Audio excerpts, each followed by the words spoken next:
Hello, hi, competitive warriors and would-be teachers. This is your Kiran Kodmuru. Welcome back to our content classes. School Assistant Biological Science content class అన్ని కూడా ఆన్లైన్లో ఫ్రీగా అవుతున్నాయి. So already 8th class అయిపోయింది. Right now 9th క్లాస్లో so biodiversity lesson అనేది అవుతుంది. So ఎవరైనా మిస్ అయినట్లయితే ప్రీవియస్ క్లాస్ అన్నీ కూడా డిస్క్రిప్షన్లో ఇవ్వడం జరిగింది, తప్పకుండా చూడండి.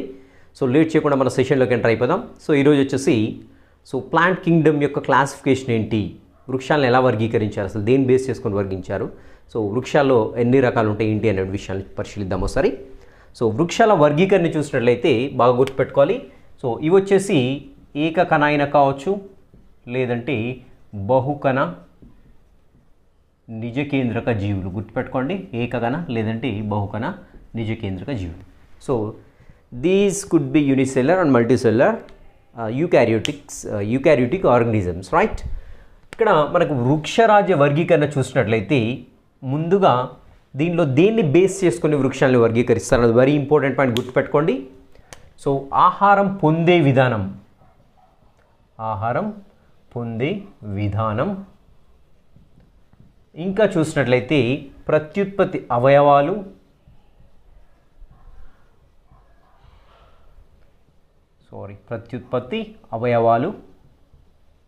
రీప్రొడక్టివ్ ఆర్గన్స్ అంటాం ఇంగ్లీష్లో. అండ్ ఇంకా వచ్చేసి మనకి ప్రత్యుత్పత్తి విధానం, బాగా గుర్తుపెట్టుకోవాలి, వెరీ వెరీ ఇంపార్టెంట్ ఇది. సో వృక్షాల్ని దేన్ని బేస్ చేసుకొని వర్గీకరిస్తారు అని చూసినట్లయితే చూడండి, ఇక్కడ ఆహారం పొందే విధానం, procurement of the food, and వచ్చేసి ప్రత్యుత్పత్తి అవయవాలు, డిపెండింగ్ ఆన్ రీప్రొడక్టివ్ ఆర్గాన్స్, ప్రత్యుత్పత్తి విధానం, the mode of reproduction. So ఈ మూడింటిని బేస్ చేసుకొని జనరల్గా వృక్షాలని వర్గీకరించడం అనేది జరుగుతుంది. సో వీటికన్నిటికంటే ముందుగా మనకి 3 ఆర్డర్స్ అనేవి ఉన్నాయి. సో ఏ క్రమంలో వేటిని బేస్ చేసుకుంటారు, ఫస్ట్ దేన్ని తీసుకుంటారు, సెకండ్ దేన్ని తీసుకుంటారు, థర్డ్ దేన్ని తీసుకొని వర్గీకరిస్తుంది. అగైన్ మళ్ళీ ఒక పాయింట్ ఇవ్వడం జరిగింది, అది కూడా గుర్తుపెట్టుకోండి కంపల్సరీ. సో ఇక్కడ చూడండి, మనకి ఫస్ట్ వచ్చేసి మనకి మొక్క విభేదనం చెందిందా లేదా.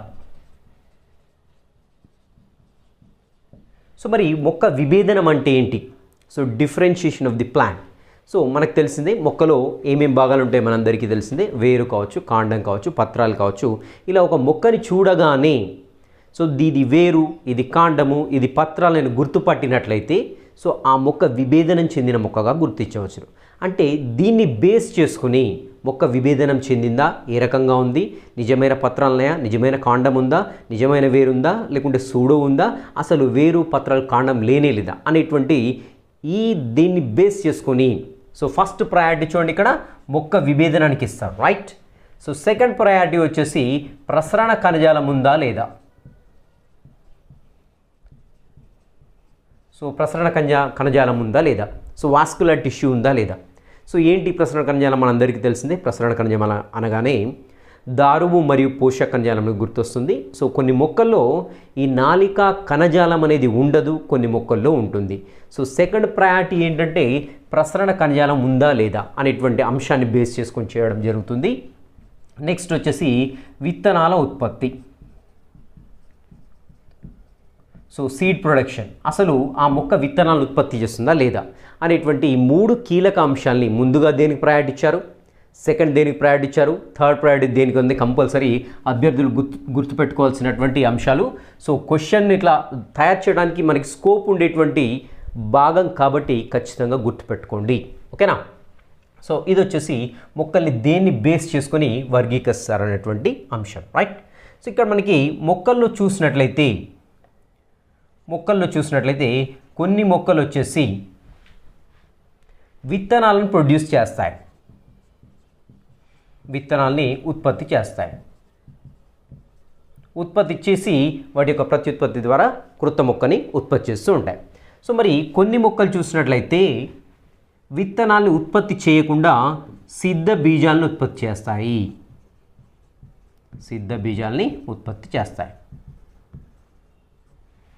మరి సిద్ధ బీజాలను ఇంగ్లీష్లో ఏమంటామని చూస్తుంటే స్పోర్స్ అంటాం.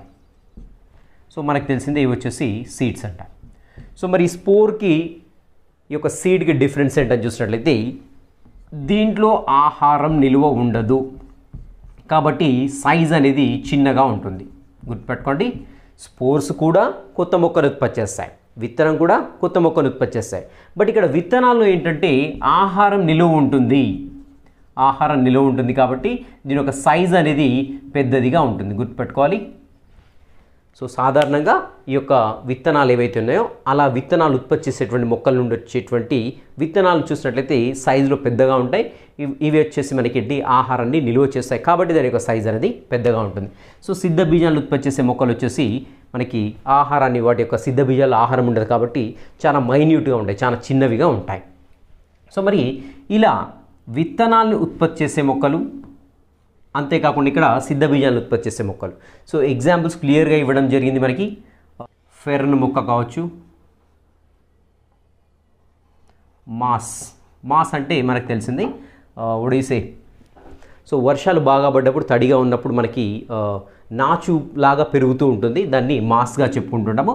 సో ఇలా మాస్ కావచ్చు, ఫెర్న్ కానివ్వండి, ఇవేం చేస్తాయంటే సిద్ధ బీజాలని ఉత్పత్తి చేసేసి అవి కొత్త మొక్కల్ని ఉత్పత్తి చేస్తూ ఉంటాయి. సో మరి ఎక్కడ ఏర్పడతాయి సిద్ధ బీజాలను చూసినట్లయితే సాధారణంగా ఒక మొక్క ఉన్నప్పుడు ఒక వృంతం ఉంటుంది. సో వృంతం పై భాగంలో మనకు వచ్చి సిద్ధ బీజాశయం ఉంటుంది. సో అది గుళిక రూపంలో అయినా ఉండొచ్చు, లేకుంటే గుండ్రంగా అయినా ఉండొచ్చు, ఎలా అయినా ఉండొచ్చు. దీంట్లో వచ్చేసి మనకి సిద్ధ బీజాలు అనేవి ఉంటాయి. So this is called as sporangium అంటాం, దీన్ని స్పోరాంజియం అంటాం. ఇవి వచ్చేసి స్పోర్స్గా చెప్పుకుంటాం. సో ఇది వచ్చేసి స్టాక్, ఇది వచ్చేసి కాడగా చెప్పుకుంటాం. ఇలా మనకి ఏంటంటే స్పోరాంజియంలో మనకి స్పోర్స్ అనేవి సిద్ధ బీజాశయంలో, బీజ ఆశయం అంటే సిద్ధ బీజాలని నిలువ ఉండేటువంటి ఆశయాన్ని, ఆశయం అంటే ఏంటి, నిలువ ఉండేది. జలాశయం అంటే నీరు నిలువ ఉంటుంది. ఇక్కడ సిద్ధ బీజాశయం అంటే సిద్ధ బీజాలు నిలువ ఉంటాయి. సో ఇక్కడ చూడండి స్పోరాంజియం అంటాం దీన్ని. యాంజియం అంటే ఏంటంటే చిన్న బాక్స్ వంటి నిర్మాణం అని అర్థం అనమాట. యాంజియం అంటే బాక్స్ వంటి నిర్మాణం. స్పోర్స్ ఉండేటువంటి చిన్న పెట్టె వంటి నిర్మాణం కాబట్టి ఇంగ్లీష్లో దాన్ని స్పోరాంజియంగా చెప్పుకుంటాం. సో ఎప్పుడైతే ఈ స్పోర్స్ అనేవి బయటపడుతూ ఉంటాయో దాని నుండి మళ్ళీ మొక్క అనేది ఏర్పడుతూ ఉంటుంది, రైట్. సో ఇలా మనకి ఏంటంటే ఇప్పుడు చూసినట్లయితే ఈ మాస్ మొక్క చూసినట్లయితే ఇలా ఉంటుంది. సో అలా కాకుండా ఫెర్న్ మొక్కను చూసినట్లయితే ఫెర్న్లో వచ్చేసి మనకి ఏంటంటే ఇలా సిద్ధ బీజాశయ పత్రం అంటాం దీన్ని. సో ఏ పత్రం యొక్క అడుగు భాగంలో అయితే సిద్ధ బీజాలు ఉంటాయో, సిద్ధ బీజాశయాలు ఉంటాయో ఆ యొక్క పత్రాన్ని సిద్ధ బీజాశయ పత్రంగా చెప్పుకుంటారు. సో దాని యొక్క అడుగు భాగంలో చూసినట్లయితే గుర్తుపెట్టుకోవాలి. సో గోధుమ రంగు కానివ్వండి, నలుపు రంగు కానివ్వండి, చిన్న చిన్న గుండ్రటి మచ్చలు లాంటివి మనకు కనపడుతుంటాయి. సో వీటిని వచ్చేసి స్పోరాంజియం చెప్పుకుంటాము, లేదంటే సిద్ధ బీజాశయాలుగా చెప్పుకుంటాం, రైట్. సో ఇలా సిద్ధ బీజాశయాలు కలిగి ఉన్నట్టు పత్రాన్ని ఏమంటామంటే సిద్ధ బీజాశయ పత్రంగా చెప్పుకుంటాం. ఇంగ్లీష్లో అయితే స్పోరోఫిల్ అంటాం. స్పోర్స్ని కలిగి ఉండే, ఫిల్ అంటే పత్రం, రైట్. సో స్పోరోఫిల్గా చెప్పుకుంటాం. సో ఎప్పుడైతే ఈ యొక్క స్పోరాంజియం నుండి స్పోర్స్ అనేవి బయటపడుతూ ఉంటాయో అప్పుడు అగైన్ మనకి కొత్త మొక్క అనేది ఫెర్న్లో వస్తూ ఉంటుందన్నమాట. సో ఇలా విత్తనాలు ఉత్పత్తి చేయలేనటువంటి మొక్కలు ఏవైతే ఉన్నాయో అవి స్పోర్స్ ద్వారా వాటి యొక్క సంతానాన్ని ఉత్పత్తి చేస్తుంటాయి, లేదంటే పిల్ల మొక్కల్ని ఉత్పత్తి చేస్తుంటాయి, రైట్. మరి విత్తనాలు ఉత్పత్తి చేసే మొక్కలు చూసినట్లయితే, సో విత్తనాలు ఉత్పత్తి చేసే మొక్కలు చూడండి మనకి రెండు రకాలుగా ఉంటాయి, రైట్. సో ఒకటి విత్తనాలు బయట ఉంటాయి, గుర్తుపెట్టుకోండి. విత్తనాలు ఫలం యొక్క బయట,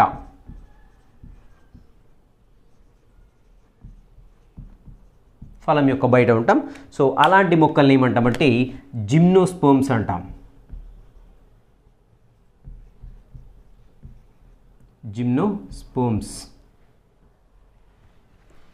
జిమ్నోస్పోమ్స్గా చెప్పుకుంటాము. సో ఒకవేళ విత్తనాలు ఫలం లోపల భాగంలో ఉన్నట్లయితే, విత్తనాలు ఫలం లోపల ఉన్నట్లయితే వాటిని యాంజియోస్పోమ్స్గా చెప్పుకుంటాం.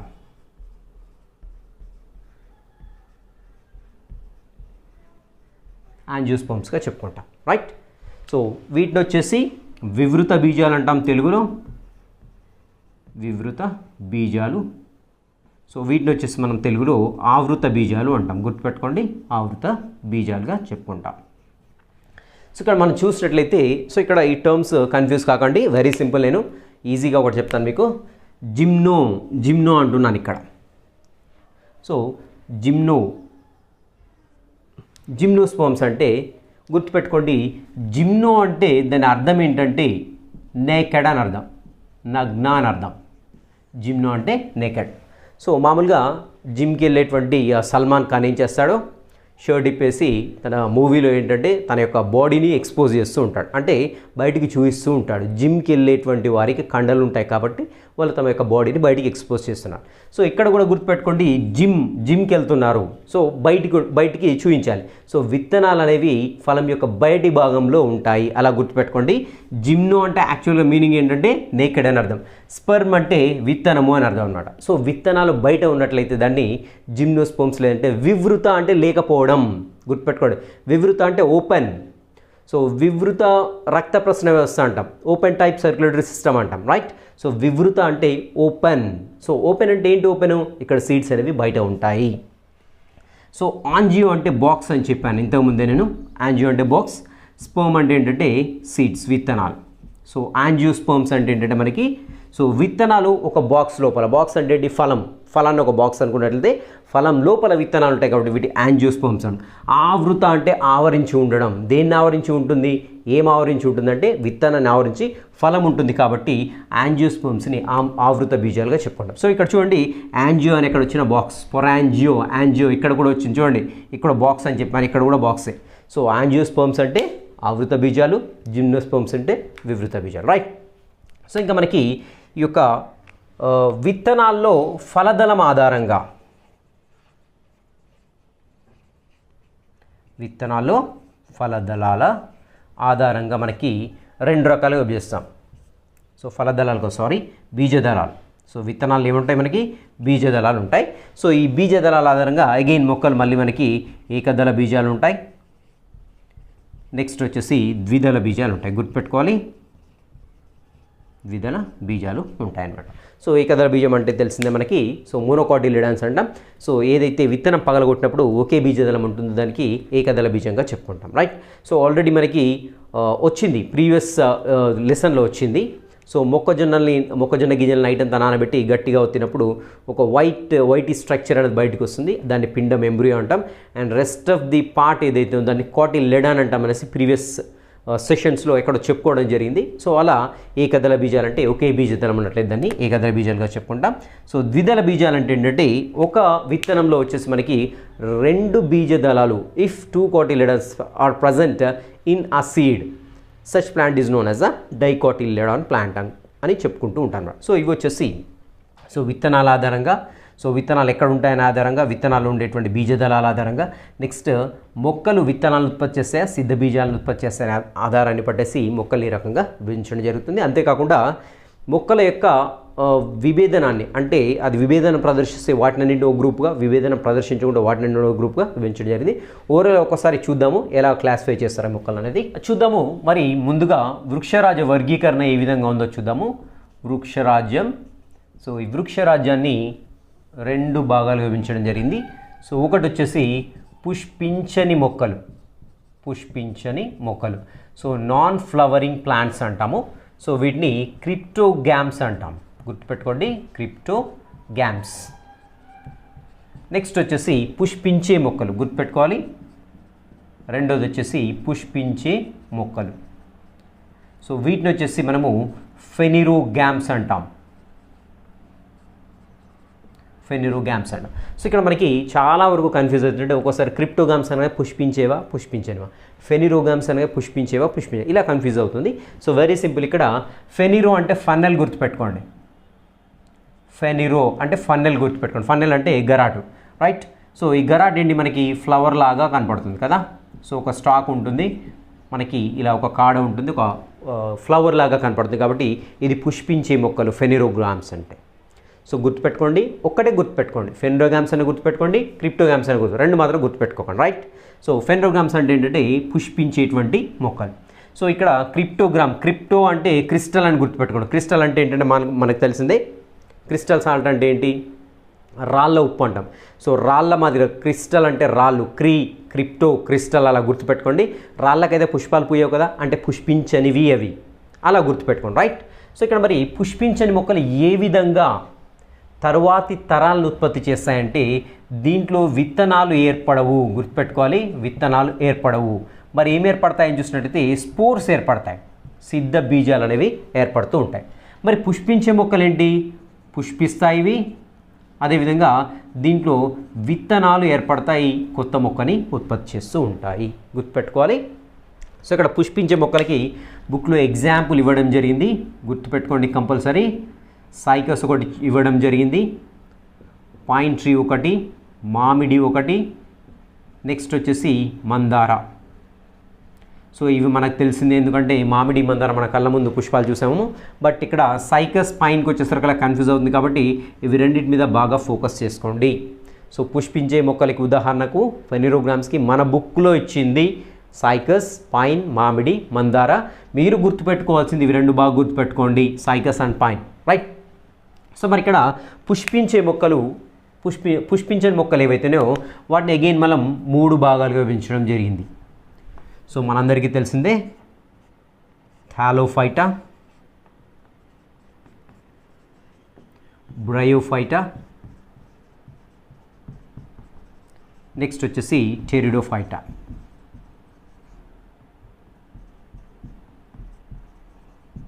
టెరిడోఫైటా. సో ఇక్కడ చూద్దాం ఒకసారి థాలోఫైటా ఏంటి, బ్రయోఫైటా అండ్ టెరిడోఫైటా. ఈ థాలోఫైటాలో వచ్చేసి మనకి మొక్క యొక్క దేహం అంతా కూడా, మొక్క దేహం అంతా ఒకటే మాదిరిగా కనబడుతుంది, ఒక మాదిరిగానే కనబడుతుంది. అంటే దీంట్లో ఆకులు కానివ్వండి, పత్రాలు కానివ్వండి, కాండం కానివ్వండి, వేర్లు కానివ్వండి ఉండవు దేంట్లో, థాలోఫైటాలో. మరి బ్రయోఫైటాలో చూసినట్లయితే దీంట్లో వేర్లు, కాండం, పత్రాలు మాదిరిగా కనపడతాయి, కానీ ఇవి నిజమైనవి కాదు. గుర్తుపెట్టుకోండి, నిజమైనవి కాదు అంటే సూడు అని అర్థం. సో చూడటానికి దాంట్లో వేరు మాదిరిగా కనపడుతుంది, కాండం మాదిరిగా, పత్రాల మాదిరిగా కనపడుతుంది, కానీ ఈ బ్రయోఫైట్ యొక్క మొక్కల్ని పరిశీలించినట్లయితే అవన్నీ కూడా నిజమైనటువంటి అవయవాలు కాదు. గుర్తుపెట్టుకోండి. నెక్స్ట్ వచ్చేసి టెరిడోఫైటా, మనకు తెలిసిందే. సో దీంట్లో నిజమైన ఆకులు ఉంటాయి, నిజమైన కాండాలు ఉంటాయి, నెక్స్ట్ నిజమైనటువంటి వేర్లు ఉంటాయి. సో ఇలా నిజమైనటువంటి ఆకులు, నిజమైన కాండాలు, నిజమైన వేర్లు కలిగి ఉన్నటువంటి మొక్కలను ఎక్కడ చేర్చారు, ఎలా ఉండాలి, నిజమైన వేరు, నిజమైన ఆకులు ఇవి కలిగి ఉండాలి, అట్ ద సేమ్ టైం ఇవి పుష్పించకూడదు. అలాంటి వాటిని వచ్చేసి మనకి ఏంటంటే టెరిడోఫైటాలో చేర్చడం జరిగింది, రైట్. సో మరి పుష్పించే మొక్కల సంగతి ఏందని చూసినట్లయితే పుష్పించి ఇవి విత్తనాలను ఉత్పత్తి చేస్తాయి అనుకున్నాం. సో మరి విత్తనాలు ఉండేటువంటి పొజిషన్ని బట్టి ఆల్రెడీ ఇంతకుముందు చెప్పుకున్నాము, విత్తనం అనేది ఫలం యొక్క బయట ఉందా, లోపల ఉందా, దాన్ని బట్టి అగైన్ మళ్ళీ పుష్పించే మొక్కల్ని 2 రకాలుగా విభజించడం జరిగింది. సో ఒకటి వచ్చేసి ఏంటది,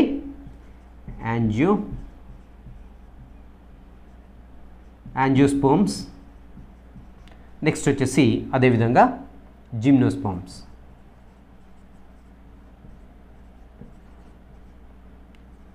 జిమ్నోస్పోమ్స్. సో మరి యాంజియోస్పోమ్స్ అంటే నేను చూసినట్లయితే ఆవృత బీజాలు. సో ఇక్కడ వెరీ సింపుల్, ఆ రెండు కలిసాయి కాబట్టి మనకి యాంజియోస్పోమ్స్ అంటే ఆవృత బీజాలుగా గుర్తుపెట్టుకోండి. జిమ్నోస్పోమ్స్ వచ్చేది వివృత బీజాలు. సో వివృత బీజాలు అంటే మనకు తెలిసిందే కదా, ఇక్కడ ఫలం ఉన్నట్లయితే ఫలం యొక్క బయటి భాగంలో విత్తనాలు ఉంటాయి, ఇవి వచ్చేసి విత్తనాలు, రైట్. సో ఇలా ఉన్నట్లయితే వాటిని జిమ్నోస్పోమ్స్ లేదంటే వివృత బీజాలుగా చెప్పుకుంటాం.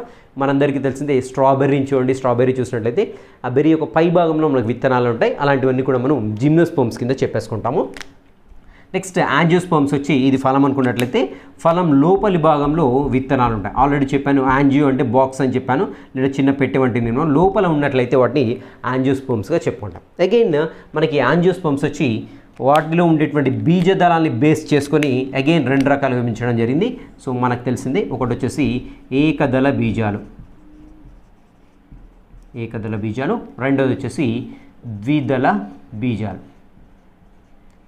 సో ఏకదళ బీజాలు అంటే బీజదళం ఒకటే ఉన్నట్లయితే వాటి ఏకదళ బీజంగా చెప్పుకుంటాం. ఇక్కడ ఏకదళ బీజాల యొక్క ముఖ్య లక్షణం ఏంటంటే మనకు తెలిసిందే పత్రాల్లో సమాంతర ఈనెల వ్యాపనం ఉంటుంది, నెక్స్ట్ పీచు వేరు వ్యవస్థ ఉంటుంది. గుర్తుపెట్టుకోండి, పీచు వేరు వ్యవస్థ. సో ఇవి 2 ఉన్నట్లయితే ఆ యొక్క మొక్క నుండి వచ్చేటువంటి విత్తనం అనేది కేవలం ఏకదళాన్ని కలిగి ఉందని చెప్పొచ్చును. సో అదే ద్విదళ బీజం అయితే మనకి ఏంటంటే జాలాకార ఈనెల వ్యాపనం ఉంటుంది. ఈ నెల వ్యాపనం. సో రెటిక్యులర్ వీనేషన్ అంటాం దాన్ని. నెక్స్ట్ వచ్చేసి ట్యాప్ రూట్ సిస్టమ్ ఉంటుంది, అంటే తల్లివేరు వ్యవస్థ ఉంటుంది. తల్లివేరు వ్యవస్థ అనేది ఉంటుంది అనమాట. సో ఇలా ఉన్నట్లయితే సింపుల్గా ఆ యొక్క మొక్క నుంచి విడుదలయ్యేటువంటి విత్తనాలు ఏవైతున్నాయో అవి వాటిలో 2 బీజదళాలు అన్నట్టుగా చెప్పుకోవచ్చు. సో చూడండి, వృక్షరాజ్య యొక్క వర్గీకరణ మళ్ళీ ఒక్కసారి చూద్దాము. వృక్షరాజ్యాన్ని పుష్పించని మొక్కలు, పుష్పించే మొక్కలు విభజించడం జరిగింది. సో పుష్పించని మొక్కలు వచ్చేసి క్రిప్టోగ్రామ్స్ అంట. క్రిప్టో అంటే క్రిస్టల్ అని గుర్తుపడండి. క్రిస్టల్ అంటే రాయి. సో రాయి అనేది పుష్పించదు. క్రిప్టోగ్రామ్స్ పుష్పించని మొక్కలు. సో దీంట్లో వచ్చేసి విత్తనాలనే ఉత్పత్తి కావు, కేవలం సిద్ధ బీజాలు మాత్రం ఉత్పత్తాయి. ఇక్కడ పుష్పించే మొక్కలు వచ్చేసి ఫెనిరోగ్రామ్ అంటే ఫన్నెల్ అనేది ఒక పుష్పంలాగా ఉంటుంది. ఫన్నెల్ అంటే గరాటు ఎలా ఉంటుంది, ఒక పుష్పంలా ఉంటుంది. కాబట్టి పుష్పించే మొక్కలను గుర్తుపెట్టుకోండి. సో దీంట్లో విత్తనాలు అనేవి ఏర్పడతాయి. వీటికి ఎగ్జాంపుల్స్ ఇవ్వడం జరిగింది. సైకస్ కానీ, పైన్ కానివ్వండి, మామిడి, మందార. సైకస్, పైన్ కంపల్సరీ గుర్తుపెట్టుకోవాల్సిన అంశాలు, రైట్. సో పుష్పించినటువంటి మొక్కలు ఏవైతే క్రిప్టోగ్రామ్స్ని అగైన్ మళ్ళీ 2 రకాలుగా విభజించడం జరిగింది. 3 రకాలుగా విభజించడం జరిగింది. Thallophyta, Bryophyta, Pteridophyta. సో థాలోఫైటాలో వచ్చేసి ఈ మొక్క యొక్క దేహం అనేది వేరు, పత్రాలు, అదేవిధంగా కాండంగా విభేదనం చెంది ఉండదు. సో అలాంటి వాటిని థాలోఫైటా క్రింద చేర్చడం జరిగింది. అండ్ బ్రయోఫైటా వచ్చేసి దీంట్లో వేర్లు, కాండం, పత్రాలు ఉంటాయి, కానీ అవి నిజమైన కావు. గుర్తుపెట్టుకోండి, వెరీ ఇంపార్టెంట్ పాయింట్ ఇక్కడ. సో అది వచ్చేసి బ్రయోఫైటా. టెరిడోఫైటాలో వచ్చేసి నిజమైన ఆకులు, కాండాలు, వేర్లు ఉంటే వాటిని టెరిడోఫైటా క్రింద చేర్చడం జరిగింది, రైట్. సో ఇక్కడ మరి అగైన్ పుష్పించే మొక్కలను వచ్చేసి విత్తనాలు ఫలానికి లోపల ఉన్నాయా, బయట ఉన్నాయి, ఆ రెండింటిని ఆధారంగా చేసుకొని యాంజియోస్పోమ్స్ అండ్ జిమ్నోస్పోమ్స్గా పేర్కొనడం జరిగింది. సో యాంజియోస్పోమ్స్ని ఆవృత బీజాలు అంటారు. సో ఇక్కడ వచ్చింది, ఇక్కడ కూడా వచ్చింది, ఇలా గుర్తుపెట్టుకోండి. సో యాంజియోస్పోమ్స్ అంటే ఆవృత బీజాలు. ఆవృతం అంటే ఆవరించి ఉండడం, రైట్. దేన్ని ఆవరించి ఏముంటుందంటే విత్తనం ఆవరించి ఫలం ఉంటుంది. సో అంటే ఫలం ఉంటుంది కాబట్టి విత్తనాలు లోపల ఉంటాయి. సో ఇక్కడ వచ్చేసేమో విత్తనాలు బయట ఉంటాయి వివృత బీజాల్లో. సో అగైన్ ఇక్కడ మనకి యాంజియోస్పోమ్స్ వచ్చి 2 రకాలు విభజించడం జరిగింది. ఏకదళ బీజాలు, అదేవిధంగా ద్విదళ బీజాలు. సో ఏకదళ బీజాలు అంటే ఆ యొక్క విత్తనంలో కేవలం ఒకే బీజదళం అన్నట్లయితే వాటిని ఏకదళ బీజం అంటాం. ద్విదళ బీజాలు అంటే ఆ యొక్క బీజదళంలో విత్తనంలో 2 బీజదళాలు ఉన్నట్లయితే దాన్ని ద్విదళ బీజంగా చెప్పుకుంటాం. సో ఏకదళ బీజాల్లో వచ్చేసి సమాంతర ఈనెల వ్యాపనం ఉంటుంది, అదేవిధంగా పీచు వేరు వ్యవస్థ ఉంటుంది. ద్విదళ బీజాల్లో చూసినట్లయితే ట్యాప్ రూట్ సిస్టమ్ ఉంటుంది, రెటిక్యులర్ వీనేషన్ ఉంటుంది, జాలాకార ఈనెల వ్యాపనం ఉంటుంది, అదేవిధంగా తల్లి వేరు వ్యవస్థ ఉంటుంది. ఇది వచ్చేసి కంప్లీట్గా వృక్షరాజ్యం యొక్క వర్గీకరణ. నెక్స్ట్ ఇంటర్మీడియట్ స్థాయికి వెళ్ళినప్పుడు ఇంకా క్లియర్గా ఉంటుంది అన్నమాట, right. So till the next class, have a great day.